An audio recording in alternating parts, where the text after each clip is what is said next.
So maybe I'll just give a little bit of background to the paper that I'm going to present here, which I wrote together with my colleague Claudia Diaz, which some of you might know. She's in security engineering. And the paper is part of two projects that I can maybe present shortly. One is called Spion, which is a project that we've been doing with Flemish funding, which is on privacy and security in online social networks. And it's an interdisciplinary project with four partners, seven partners and 4 disciplines. Is that correct? So we have computer science, law, communications, behavioral economics, and education, so 5 fields. And we've been working together. So a lot of the insights also come from the fact that we have been sitting in an interdisciplinary group and looking at privacy and what is it supposed to be in online social networks, and are there elements of it that can be translated into technology problems and technology solutions. In addition to that, there's a second project. In my thesis, I was looking at what is privacy requirements and what are kind of privacy technologies that we have, and can we somehow find a match between privacy problems we find in the real world and those privacy problems that computer scientists are addressing. And there was such a diversity of solutions. I just made a kind of shorthand classification of privacy solutions. And we call them privacy as confidentiality, privacy as control, and privacy as practice. And we call them privacy research paradigms. And these paradigms were based on papers that computer scientists have written to look at like what are kind of differences in assumptions, privacy definitions, methodologies, and objectives. And in order to get more insight into how computer scientists perceive or translate privacy into their practice, I have been doing interviews with researchers for the last year, and I've started working with that interview material. Some of the stuff in this paper is informed by those interviews, but there's another paper that's coming up based on those interviews. So it's not just based on the paper, so there's a lot of intuition that maybe you wouldn't find in papers. So what we're basically trying to do is find a way to tell the story of privacy in computer science. In this paper, what we specifically do is to juxtapose differences. So we maybe sometimes caricaturize the approaches that we represent to show their differences and ask, okay, if we want to address privacy, what kind of privacy are we addressing? Is it reasonable to take these approaches? Where are there powerful elements and where are there restrictions and limitations? So those are the kind of questions we ask. And maybe one more thing that's kind of underlying the storytelling that we're doing with respect to research in computer science and how it will maybe translate it back to the world is in Spion, the project on security and privacy in online social networks, we hooked on a concept called responsibilization, which actually comes from policing studies. And it looks at the way, by creating very lean organizations that are right now very much based on information systems, certain risks are basically externalized to the end users or the citizens or the people who are basically going to be managed by those organizations.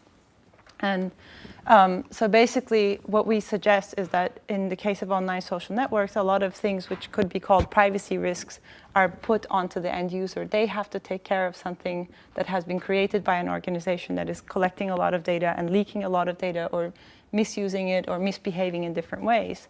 And the idea of Spion is to reverse that sort of trend and to say, okay, if we want to address privacy, where can we push back on the service provider and not put burden on the user? So this is something that really informs our critique in Spion and also our research. And it's extremely difficult because I think the whole privacy discourse has been very strongly anchored on the responsibility of the user. You shouldn't disclose, you should protect your data, you should read the privacy policy, etc. And we're trying to reject this kind. And data protection has a lot of that in it as well. I mean, if you're looking at consent, you should give informed consent, you should inform yourself and think about what it is that you're consenting to. Even if you're practicing your subject access rights, it's a kind of individual endeavor to make sure that your data is in good hands and in good use. Of course, there are some exceptions to that, like Europe versus Facebook was, I think, a kind of collectivization of that individual responsibility that's usually put on the data subject. But okay, different discussion. So that's kind of where I'm coming from. And if we have time today, I thought this is all nice and good theory and research, but as Andreas mentioned, I'm originally from Turkey, and we have been having a lot of fun the last 3 weeks, maybe a bit longer. And I thought maybe it's nice to, if we have time at the end, to kind of look at a concrete situation and see how some of the issues that are in the paper maybe play themselves out in the real world. And I must admit that it was quite a challenge. I mean, I've been thinking about privacy for way too long, and then this real situation comes up, and I noticed that I fell for everything that I criticized. So it would be great to go into that real life situation that we're having right now. Good. So the paper is called Two Tales of Privacy in Online Social Networks. It's a short paper. It just came out in IEEE Security and Privacy. And basically, it just to kind of give you an outline, in this paper we say, okay, there are 3 main approaches to privacy research in computer science. So this is to be seen within the constrained disciplinary, whatever that discipline is, of computer science. It's rather big and porous discipline, but we look at 2 approaches. One is called social privacy, and the other one is kind of a response to surveillance. How can you create solutions towards surveillance? There's a 3rd type of privacy, and I will talk about all of this later, which I'm going to disregard in this talk. And of course, it can be debated whether we can make such categorizations, but just for the simplification of the argument, for the sake of the argument, I will make that. So I will try to show to you that the 2 privacy problems that are defined in social privacy and in the surveillance case are treated as if they're distinct and unrelated, and they can be abstracted away. And that's how the researchers work. And we can maybe discuss at the end where you think that causes some problems that maybe we haven't seen. And this is a bit of a backwards outline. I will start with the general discourse on online social networks to show that what exists in computer science is not a it's not a case that exists in thin air. If you look at newspaper articles, if you look at social sciences, etc., people looking at online social networks, they're also very split about their discourse on online social networks. And it's interesting to see that there's a kind of continuation there. What does it have? Today, yeah. It's Shoshana Zuboff, and the whole paper article about it. She's calling on us to be Sand im Getriebe. Quite interesting. Okay, all right. So maybe the tendency will change now thanks to PRISM, but that is to be seen. So if we look at, if I could make again a simplification, there are 2 main discourses that are happening or that has gained a lot of great media attention over online social networks. One is that kind of coming from it's the wet dream of the Californian school, starting with the Macy Group all the way to the Wired magazine, come true, which is that you have a flattening of hierarchies, and as a result, the system actually improves itself through intensive feedback. I mean, this is kind of the idea that these people have put out already in the 60s and much stronger later in the 70s and 80s. So it's this idea that as you have more people in a flat hierarchy that are able to communicate and boundaries are dissolved, then you will get revolutions in systems which are brittle and authoritarian, and they will actually lead to freedoms and democracy. This is a very different discourse than what you have in terms of social networks as online consumer services. They're not about revolutions. They're about your mom or whoever else is on there, like your boss. And this is much more about, the personal life being invaded, a kind of social boundary, social norms changing, and society being endangered. So it's a very different sort of discourse about what social networks are and what they can provide. It's not that the revolutionary one doesn't have its negative sentiments either. I think Evgeny Morozov has become kind of the idol figure of pessimism about online social networks. This is one of his mathematical attempts, I assume. Tweets were sent, dictators were toppled, internet is democracy, QED. He's making fun of the cyber utopians who say because social networks are there, revolutions and democracy is going to come as well. He says actually it's the reverse. Most of these social networks are surveillance machinery, they're control machinery, and other people have agreed with him very much so. But luckily, we also have people who are somewhat in between I mean, I should be careful about the citation because it's kind of suggests that the online and offline can be so easily separated. But Orak and Alexander have actually done loads of interviews with activists in the Arab MENA region, and they have found out that while the online has become a tool of these people who are organizing this sort of mythology about the movement without a head, the movement that organizes itself and that doesn't need any extra work except just being on a network, is actually not true, and that there are people who are leading these groups, and that you should be very careful about suggesting that the network organizes any revolution. So let's see. What maybe, without taking a clear position on whether online social networks lead to revolutions or whether they're surveillance machinery and whether they're just consumer services, what we can definitely agree on is that they have a disruptive power with respect to boundaries. But there are different boundaries that we're talking about. One suggests that social networks have become a sort of mediated publics, and they have become places in which the citizens put into question the authority of their governments or other organizations. So it's something that mediates the relationship between the citizen and the state, and in that sense it invokes a very classical definition of privacy, which is the protection of the individual from an intrusive government. So it's a very, very classical definition which has almost been forgotten ever since we've had Googles and Facebooks in this world. So if I could give some examples, here's different countries. UK is trying to block social media because of what they call the riots. Same, Kremlin makes a move on Facebook. Egypt blocks social media websites. Turkey is also considering some drastic laws now, which we can come back to later.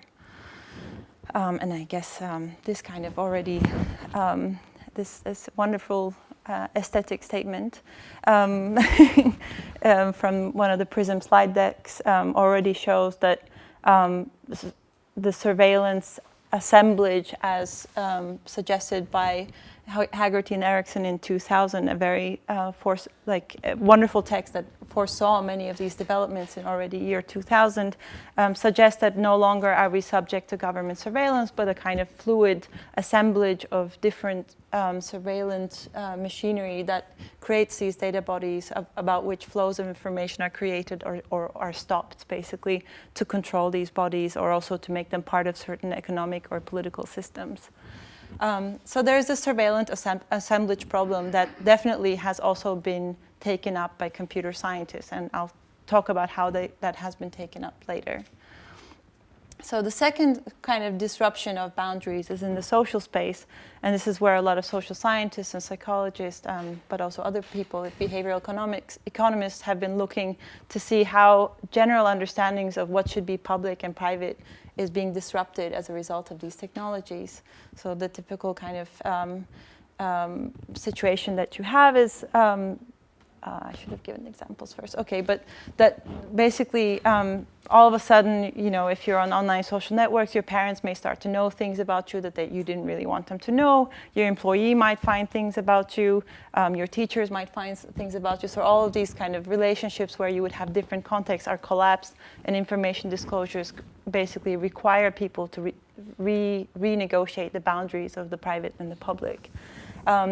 Some researchers have called it a necessity to transform collective information practices, suggesting that there are certain relationships that we have which relies on certain flows of information, and basically these technologies are disrupting those flows, and we should make sure that while these can be innovative disruptions, that they also allow people to renegotiate their boundaries. It's a very different understanding of privacy than the previous one, where any flow is bad, basically, and here flows can be negotiated, and some flows can be good, and some flows can be not so good.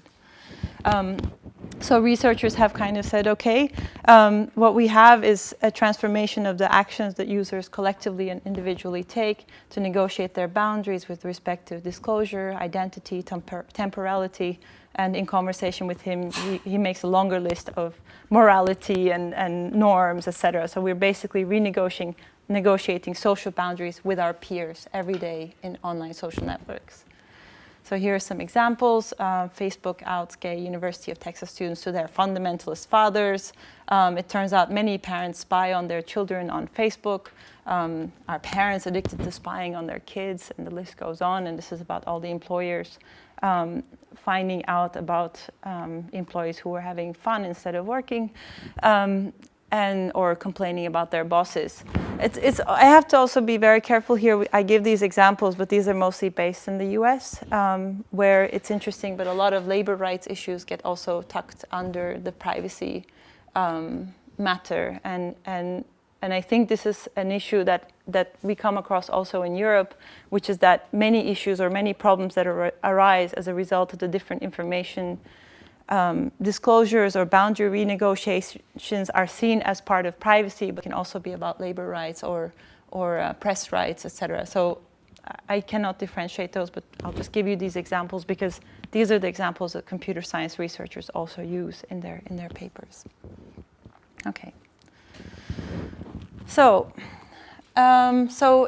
what is still common in the two approaches that we see in computer science, one addresses the surveillance assemblage and the other one, this kind of disruption of social boundaries, is that they're looking for ways of renegotiating those boundaries through technology.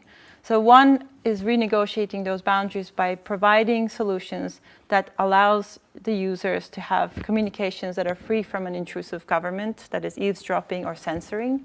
And the fact that censorship is in there is a very different element than what we'll see in social privacy. Most people will think of privacy in terms of surveillance, but not as censorship. But in this community, censorship is part of the question.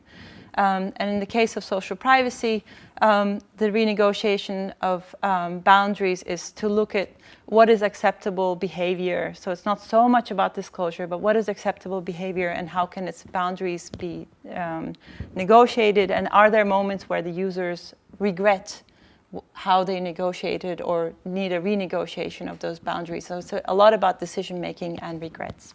This is, again, within computer science. So if you're coming from another field, you might find more nuance. This is what we found in the studies that we looked at. All right. Sorry, I'm managing two computers here. So what we definitely can see in these two approaches, and one I will call the PETS approach, privacy enhancing technologies, and the other one, the social privacy approach, is that they're talking not only about different understandings of privacy, but they're also talking about different users, and they're talking about different uses.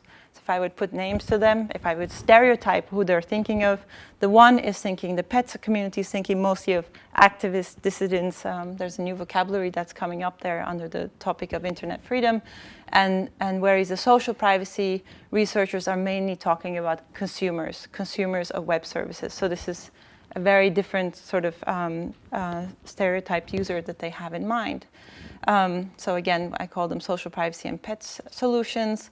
And they're also distinct in how they answer some of these following questions. So who defines the privacy problem? They have a very different idea of who should define what counts as a privacy problem. Okay? As a result, how the privacy problem is articulated, or what the privacy problem is, or what counts as part of the privacy problem is very different. So what information or what interaction is relevant to the privacy problem changes as a result of who articulates it and how they get to articulate what the privacy problem is. So if you haven't noticed so far, I'm not making any assumptions yet on what is a privacy problem, except the fact that I said they refer to this surveillance and social privacy problem, but then there's still a translation of that into a technical setting, and how they do that depends on the methods of these computer scientists, okay? So that's the methods, and what are the objectives of the solution? So they're distinct, clearly distinct in answering all of these questions, right? Do you have any questions so far? I mean, and please do intervene if you either have a question or disagree or have a comment. Okay, so I will look at these differences a little bit more in detail in the coming minutes, but first let me tell you what I'm leaving out of the scope of this talk, something which we call institutional privacy. This is also the kind of privacy that's regulated in Europe by data protection, but I'm also leaving out, for example, how organizations secure their data sets, how they make sure that among their employees only the right people get access to the right data set, and how they organize all of this. This is out of my question. Of course, if you think about it, like in the case of PRISM, who had access to the black box or the back door is an interesting question and is maybe related to institutional privacy.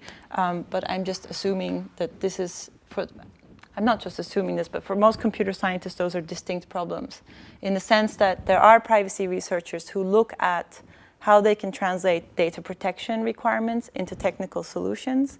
For example, you have people who say, how can you articulate the purpose specification and data protection and put it in the back end into something called purpose-based access control, so that only people can access the data for the purpose given in the data protection.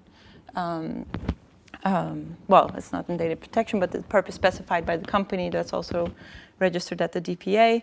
And if you talk with those researchers, or if you look at their papers, for example, they will say law enforcement and intelligence agencies, they're the good guys. If they need the data, we give it to them. So this is a very distinguishing element, for example, from the PETS people, where they say law enforcement and intelligence agencies is part of our adversarial model. We don't trust them, so we have to build systems so that they can't access the data. So it's a very different sort of set of tools and different assumptions about how society is organized. Okay, so this I'm not going to talk about, and it's another topic. And if you have questions about this, we can talk about it later. So let's get into what is described as the social privacy problem. Again, this is within computer science, but also some of it comes from Dana Boyd's work, who is obviously at the boundaries of anthropology and computer science. So one of the things that she came up with was context collision. So what happens in online social networks is, in the past, your social context would have been separated, like you would have the work context and you would have the home context and your friends context. And what happens in online social networks is that all of these are collapsed into one another. So you make a announcement to one context, but all the other contexts here. And as a result, you have all sorts of regrets and bad decision making and privacy. And this is something that needs to be addressed. Unexpected disclosures. Maybe you made a mistake in uploading something, or you didn't think that somebody would see it because you forgot that they were in your friends list in an online social network. Or something you put online is taken out of context and all of a sudden has serious harms or effects on your life or on the lives of others, or other people make inappropriate comments on your profile, or that might hurt you, or again, people around you. So what are ways to address privacy problems arising from these situations? One is to make the system more transparent so that users understand the consequences of their actions, right? So that you know that if you make a status update, that it's going to be there for a lot longer than you maybe expect, and it's going to be maybe exposed to a lot more people than you think, or who would be those people that you think will be exposed to, etc. Then how do you get there? Because just making the system more transparent can also lead to an overload of the user's understanding of the system. So you need to maybe make the controls more salient and make them in a way that match user expectations. So if I can give examples here, you see these are very specific privacy applications that tell you privacy facts, or give you a privacy report, or tell you that you can get privacy rating on sites. But what you can also do specific to online social networks now is aid in privacy decision making, and also help in developing collective practices and nudges. And here's some examples. So what you have here is that in the past, what you would have is the privacy settings would be a separate page, and when you made a status update, it would basically be disclosed to the people you decided on in the privacy settings, but those would be two different contexts. So people have been looking at how they can aid the users in making better privacy decisions by making the privacy settings part of the interaction instead of on a separate page. And another thing that they've been looking at, this is a lot of the work from Laurie Craner, is to create friction, to take a moment to think, do you really want to upload this? Are you sure? Like, take a moment, say yes or no. And there's a lot in this direction we'll see in a second. So if you're about to write something in the heat of the moment, then a little timer comes up and says, okay, you have 10 seconds to cancel. I think this was also the case for drunken use of Gmail, there was an application like this. No, you might be drunk right now. Do you really want to send us email? I don't know. But basically, a lot of tools to cause a moment of reflection, to think through it one more time before you post something. Another proposal is to do content analysis on the status update and say this is maybe something that others may perceive as negative or insulting, and to give a sort of feedback to the user. Are you sure that you want to go for this post? I mean, I am angry is obviously negative. Okay, and then this is one where you get pictures of people on your friends list, so that you have a sense of who will be exposed to this information. So kind of making your audiences visible to you. And they do all sorts of studies and show that some methods are more successful than others. I highly recommend looking at the papers if this is of interest to you. Okay, let's go from there. So what are the methods used to address social privacy? So social privacy researchers in general will try not to define what exactly is the privacy problem. They'll say you have to ask the user what the privacy problems are. They are the ones that are affected. They are the ones that need to articulate how the information systems they're using, and in this case online social networks, affects their boundaries, and then you start from there to think of how you can redesign these tools to help them renegotiate boundaries or protect themselves. Something about these studies, it's mainly done in the US. Unfortunately, in Europe, we don't have that many studies by computer scientists. So there are social scientists doing this work, but computer scientists not so much. And therefore, there's a general focus on the average user, and actually it de facto kind of translates into the average US consumer, which is a very specific audience, and it becomes even more specific because these are studies done at universities. You have to get users, so you go on Craigslist, or you try to get the 20 or 30 people. These are people who can drive to the university, very specific part of the population. So it's a very limited group of people, which they try to expand by using quantitative methods, and then you go to Mechanical Turk. And if you've ever looked at Mechanical Turk, there are all sorts of issues with respect to who the Mechanical Turk reaches and what it means, whether it's ethical to use it in research, etc. But okay, put that aside. It's the average US consumer that they're mainly looking at, and it's looking at their expectations, perceptions, and concerns. And we'll come back to why this is on the one hand very powerful, and on the other hand very limiting in the discussion. Okay. Now, on the other side, we have privacy-enhancing technologies. Have people heard of this concept before, privacy-enhancing technologies? What do you imagine under it? I'm on that liberation technology mailing list. So okay, all right. So you have some. Does anybody else have an imaginary of privacy-enhancing technologies? Well, encryption. Encryption. Okay. All right. Anything else? privacy by design. Privacy by design. Okay.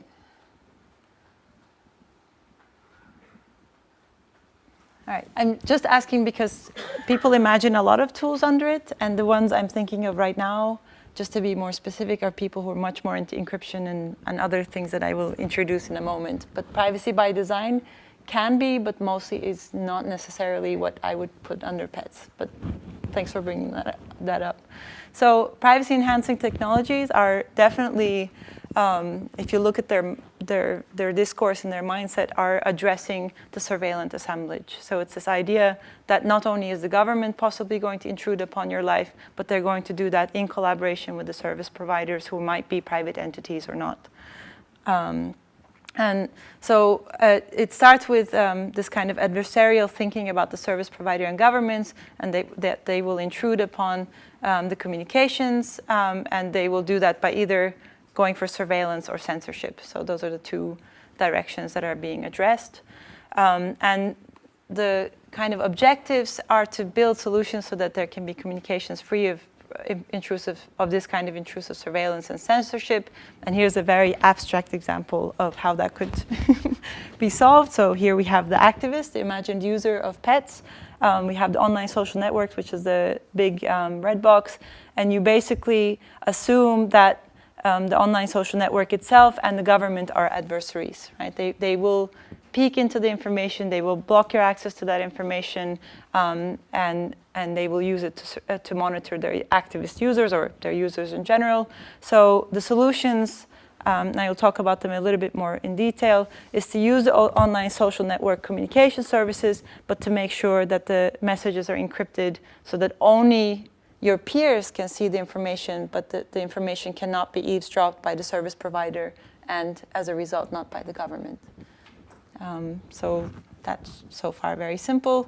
But they also want to go further, because even if you encrypt the information, it's still clear to the service provider and therefore the government who you're communicating with and who is in your community. So you want to basically conceal that as well. And on top of that, there could be censorship applied, again, either by the service provider or government, by putting encryption on there, by not allowing the service provider to see what's the content. You, of course, disable their ability to censor based on the content. And then if you can conceal the communities, then you also you can also protect the communities, but I will also talk about how anonymous communications is used also for censorship evasion. Okay, and to do that, I'm going to show you a film, and you're going to have to be attentive because we only have the speakers on the computer.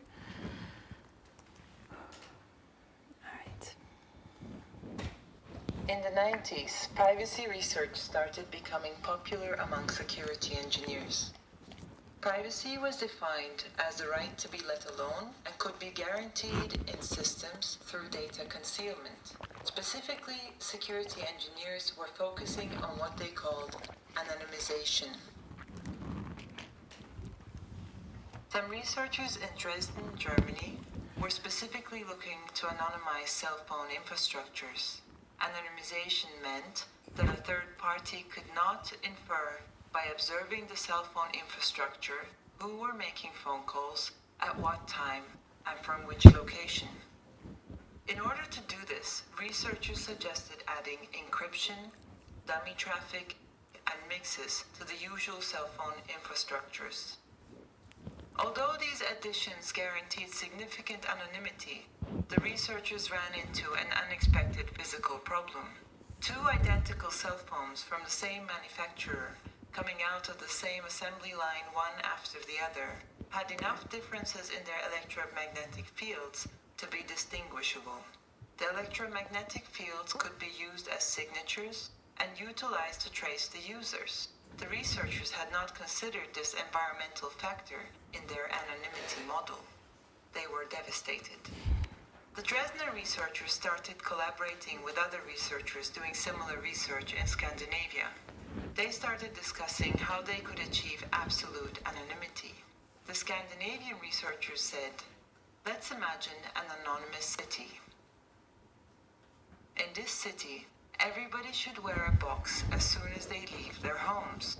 These boxes should be as wide as the widest person on Earth and as tall as the tallest person on Earth. The boxes should be standardized so that they are indistinguishable. When the citizens walk, they should do so in the same manner and as slow as the slowest person on Earth. This way, they cannot be profiled according to the way they walk. If possible, they should leave their homes at selected intervals so that they cannot be profiled through the times in which they enter and leave their homes. Even better, dummy traffic should be introduced to the city, meaning 2 or more boxes should come out of each door, one containing the citizen, the other containing robots. When departing, the boxes should move in opposite directions so that it is difficult to distinguish boxes through their entrances and exits. Further, between 2 locations, different paths should be taken every time, so that the citizens cannot be profiled according to the paths they use frequently. In this anonymous city, the citizens have asked to give up some of their anonymity in order to be able to move in the city with their pets. As a result, we have added some anonymity boxes for pets. As they discussed further, and the inconveniences of the anonymous city became evident, the researchers concluded that maybe this is not the way we want to live. Okay. The film is supposed to inspire you to look more into anonymous communications, but it kind of gives you an idea of the different methods that are used, like the mixes, which is very difficult to implement in the real world, but there are some cases where it can be done, but not for real-time communication. Dummy traffic, you get a sense of it, and obviously encryption of the content of the communications. And the same can be applied to online social networks, although it turns out it's very, very difficult to conceal social network structures. So, and then the question is, would the social network service provider accept encryption and a lot of dummy traffic? Nevertheless, it's an interesting research question and most probably also very relevant, as anonymity online has become more and more difficult as a result, especially of the surveillance capabilities that have also been introduced into these systems. And another approach, so we have encryption, anonymous communications, and the last one, let me just take a moment to say something about censorship evasion. Anonymous communications can also be used to evade censorship. Because what it does is it puts proxies in between the website that you want to communicate with so that the government can't see you're accessing that website, so it protects your communication and it allows you to find a path indirectly to the site that you want to get to. So it has this double role. Actually, talking with the researchers, they're saying that anonymity is becoming so difficult that anonymous communication tools like Tor are now more used for censorship evasion than they are to guarantee anonymity. Another discussion again, whether that's true and how likely, and is it just a research problem or not. The other option is to come up with decentralized communication. So the idea is to get rid of that centralized authority. I think it's very important to realize that the pets community has many parallels with the Californian ideology of getting rid of the centralized infrastructure and going for a decentralized communication. It's yet again another discussion whether decentralization is really always getting the authority away, especially because decentralized technologies or distributed technologies are being used more and more by Googles and Facebooks of this world, and the authority remains very much in place. And at the same time, if you do have decentralized protocols, you do have the bottleneck of the developers. In this case, like Tor, is the developer community of an anonymous communications network. So they do happen to be a somewhat centralized entity, and they do try to address this problem very much by opening their code, documenting problems that they have.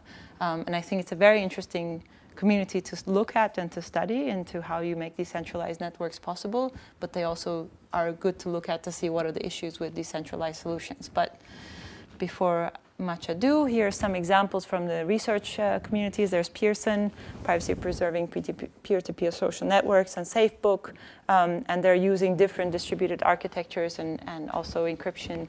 And some of them are trying to even make sure that you can conceal which peers are communicating with whom to give very strong privacy guarantees. Sorry, what was it you were talking before? Tor, the onion router, yeah. TOR, and if you look at torproject.org, I think is their URL. Okay, so what are the methods of the PETS community? They work very strongly with adversary models or threat models. So you start with, okay, who is the adversary that you're trying to protect your communication against? And then you come up with a solution, and then you see if there's a new kind of adversary that's possible that can again attack that. So it's a very technically centered, adversarially oriented security analysis of how technologies should make guarantees with respect to communications that are free of intrusion. And as I said, the tools that they come up with are usually about implementing encryption or certain types of protocols. I'm saying protocols generically here to include encryption protocols, anonymous communication protocols, and distributed protocols. So those are the two approaches. If there are no further questions, I'll go on to kind of juxtapose them and see what they do and what they don't do. Any comments or questions so far? Okay. All right, so what has happened, unfortunately, within computer science is that although there are moments of interaction between these two communities, so the community that works at social privacy and the community that does pets, they almost abstract each other away. They assume that those two problems are distinct and that you can do user studies without looking at what kind of privacy issues there might be technically in the system, and that you can do a privacy analysis of threat models without looking at what the user needs are. So in the paper, we argue that actually social privacy and surveillance are very much entangled. And if you actually go back to Haggerty's piece with Ericsson, you will find that the surveillance assemblage, he looks at both levels. He looks at how consumer technologies are also kind of part of the surveillance assemblage and how those two affect each other. I think in online social networks, the interdependence is actually very clear. So this idea that you can look at social privacy, you can rely on just the user's perceptions, and you can give users controls, whereas these controls are always limited to what of your peers get your information, but not at all about what the service provider can get from you and how you can limit what the service provider can do with your data, dismisses the fact that any sort of decision I make, even with my privacy settings, is completely up to the service provider to implement and to enforce and to make sure it happens. And there are studies coming up, I think he's already published it, from Alessandro Acquisti, where he shows that users are increasingly using their privacy settings, but the privacy settings have become increasingly loose. As a result, more information is accessible to the world than before, even though users are using their privacy settings more. So therefore, that dependence of thinking about what the service provider does and how it affects what the users can do is very important. Here's a report that just came out on Friday, where Facebook admits a year-long data breach exposed 6 million users. This means that this is completely out of the control of the user, and therefore it's something that they can barely perceive, that they can barely put controls on, and that you can barely cover using social privacy methods. After the fact, you can, but the point is to address these things before. The other way around, for example, one of the social privacy methods that has found acceptance is to use obscurity methods, right? Like to say, okay, there is a photo of me in there, but I will just, if there's a tag on the photo to me, I will untag myself, and all is fine because my friends can't see this photo anymore, or maybe I can ask a friend to take it off, etc. But what we have is that the photo remains in the hands of the service provider. Even if you untagged yourself, the fact that you were tagged is known to the service provider, and you have a combination of face recognition and social tagging, which means that social privacy practices have a direct effect on the surveillance capabilities of the service providers and therefore government. So these two problems are obviously very much entangled.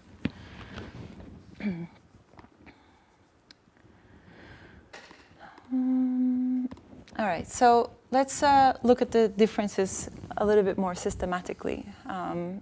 So what differentiates these two approaches is one of the first elements is who determines the privacy problem. As I said earlier, in the social privacy approach, the users are the ones to express what is the privacy problem, right?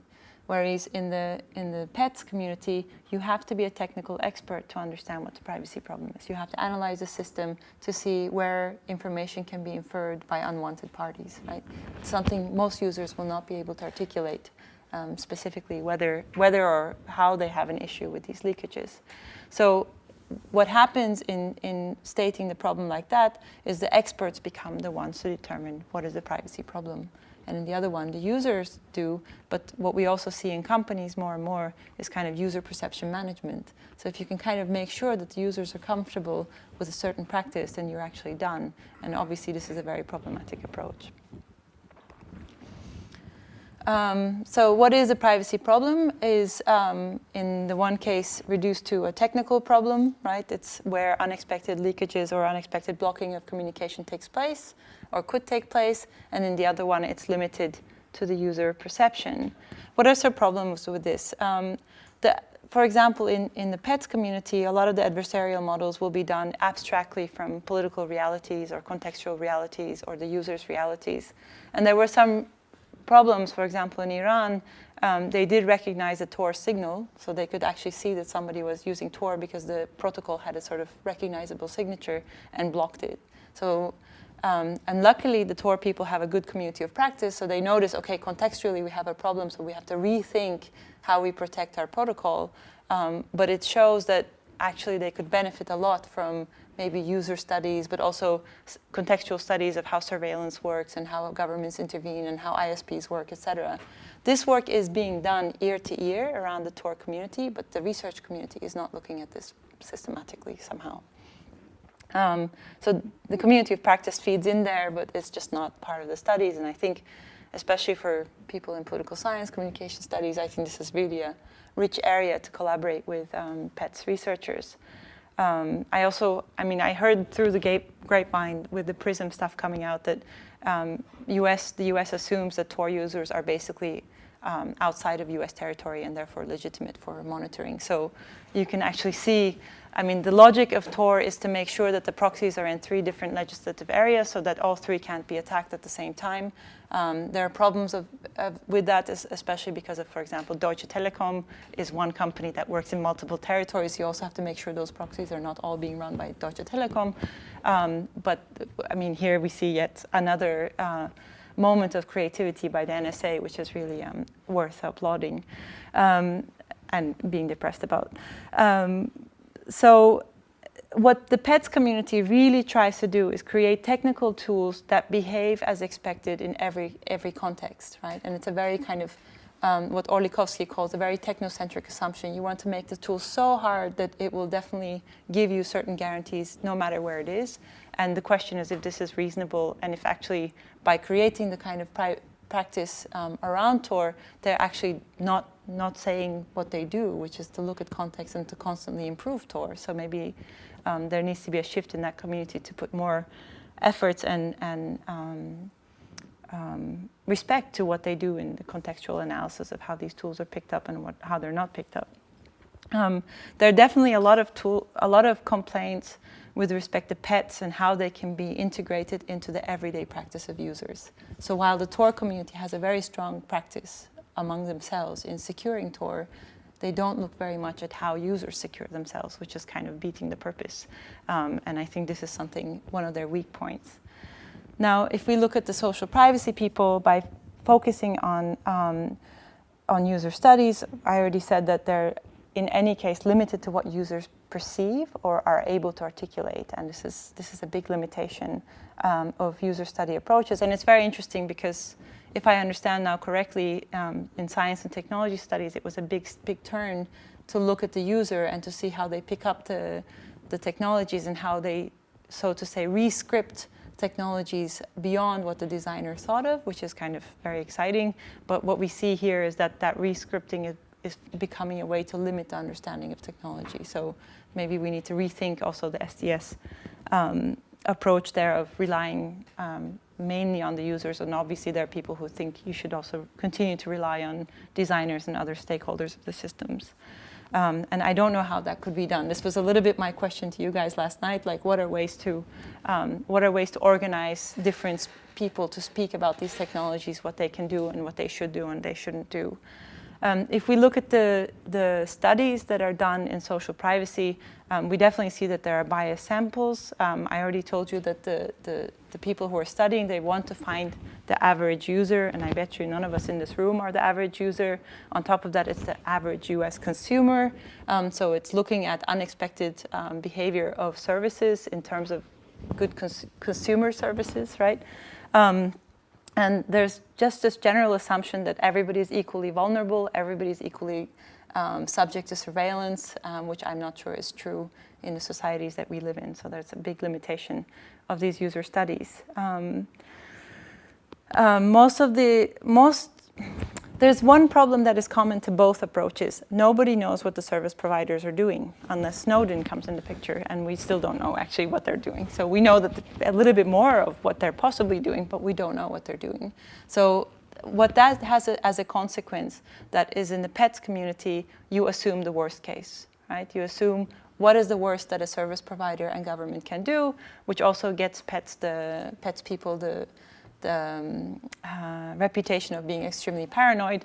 We find out today that rightfully so, maybe. Not that they were paranoid rightfully, but that they were rightful in some of their assumptions about the worst case.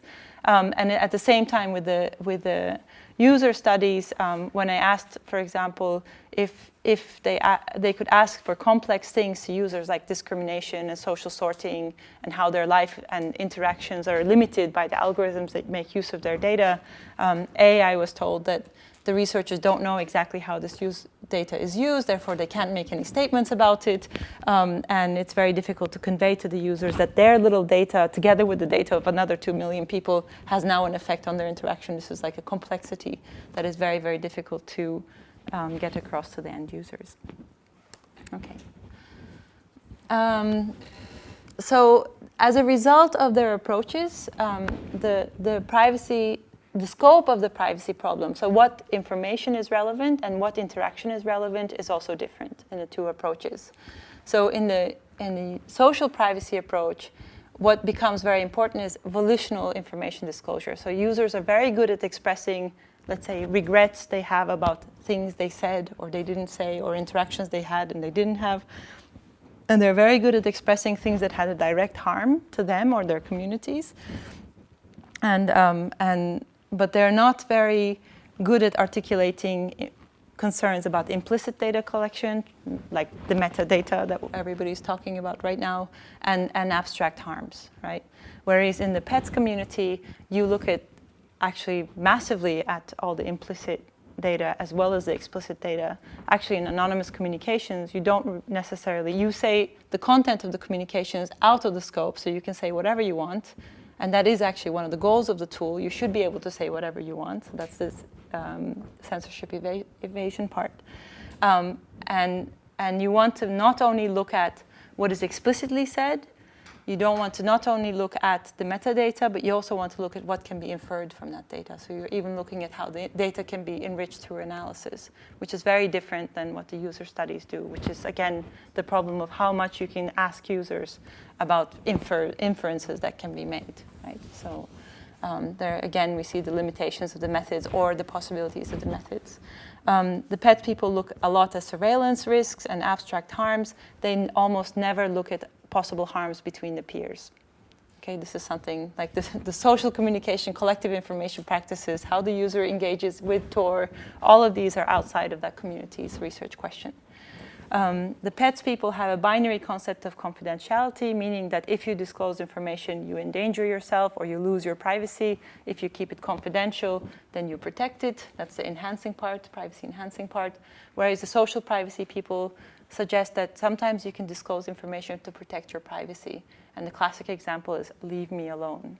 So you disclose information, but it's actually to protect or to put a boundary and negotiate boundary between you and your peers. Right. So, last slide, everyone. So, I hope I have convinced you that these two approaches are talking about different users. They're talking about different users of the same tool. One is talking more about activists or kind of people under risk, whoever they may be. The other one is talking about consumers and consumer rights. They're not addressing the same privacy problem. And they're actually acting as if the two privacy problems are independent. And I would argue, and I hope I have convinced you, that these two are not necessarily independent of each other. It's good to focus on their differences, but they're not independent of each other. Researchers in both fields bring in their contextual and ideological assumptions, and we can discuss a little bit about that. I mentioned it a little bit with the Californian libertarian ideology on the pet side, and the consumer privacy part is rather liberal, I would say. And I would argue that within computer science and probably also in other fields, we need a more holistic and critical approach to how we look at privacy in online social networks. So that's it.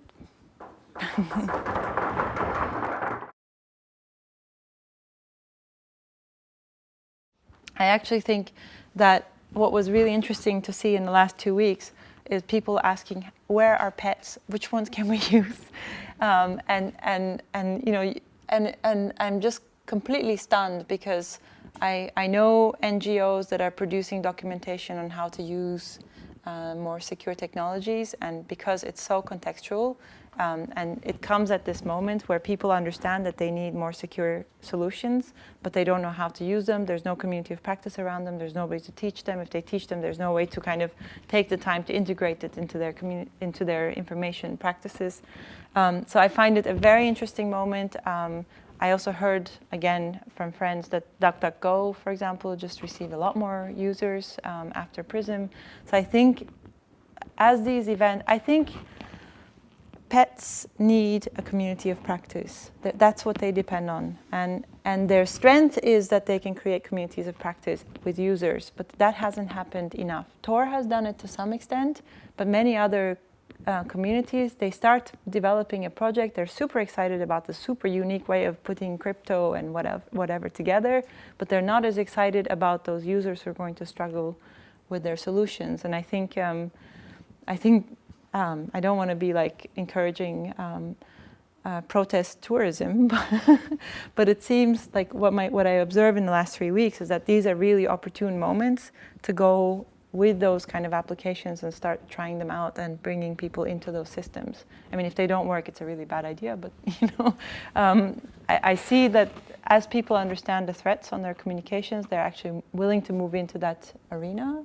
But it really takes a community of practice, and I think we need to develop that in the pets community more and more. I have like a couple of slides just to kind of make the points. The problem with the protests as they started was not only that the police violence was there, and this is again not exceptional to these protests, is that mainstream media did not report on the protests and the violence that was going on, or misreported. But really, like, I called my parents a couple of days after, and they had not heard of the protests, even though they live in Istanbul. I mean, Istanbul is huge, but they still live there, and they hadn't even heard through neighbors that somebody's son or daughter is there or something like that. So, and this was not to say that people were not on the street. People were on the street. So online social networks really became an important tool to evade censorship.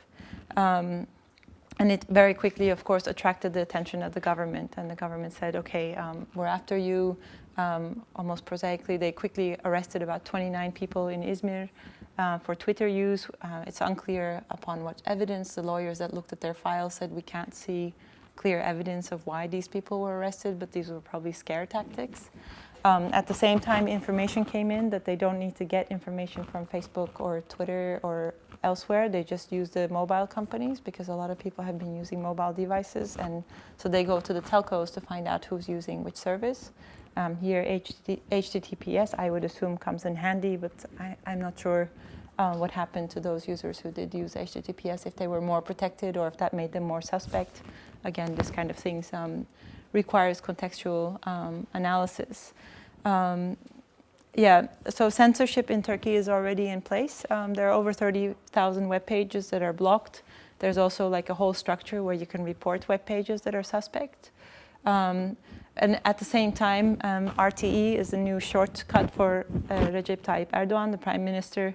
A couple of years ago, when they shut down YouTube, which was because there was insulting material towards Ataturk. So Erdogan was not into shutting down YouTube back then, but the courts had Kemalists who were into shutting them down.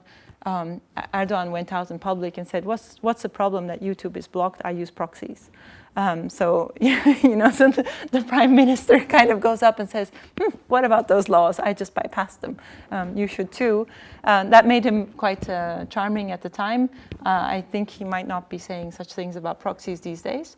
And at the same time, I think the experience with YouTube and the same courts wanted to block Google gave them such bad press that they're very scared of blocking Facebook and Twitter. I think that's one of the reasons that hasn't happened. So they are worried about their international image, although he's very much talking about the whole protest being manipulated by Western powers. And then he says, when we put censorship in place, we're following the steps of the civilized countries. And when they put black boxes in place, I'm sure he can make a nice footnote to Mr. Snowden again. So they did announce new laws, and what's really fun about these new laws is that they want to criminalize false and provocative information. And I must admit, like having been doing translation and dissemination of information the last 3 weeks, there is a lot of false information. But at the same time, users are developing very interesting ways of creating a reflex saying, is this true? Where is the source? And now, when you ask where is the source, you might be putting somebody in danger. So it's like this very delicate moment of ensuring that the source is correct or the information that you have is correct and maybe can be used as evidence and not endangering somebody who might have disclosed that information.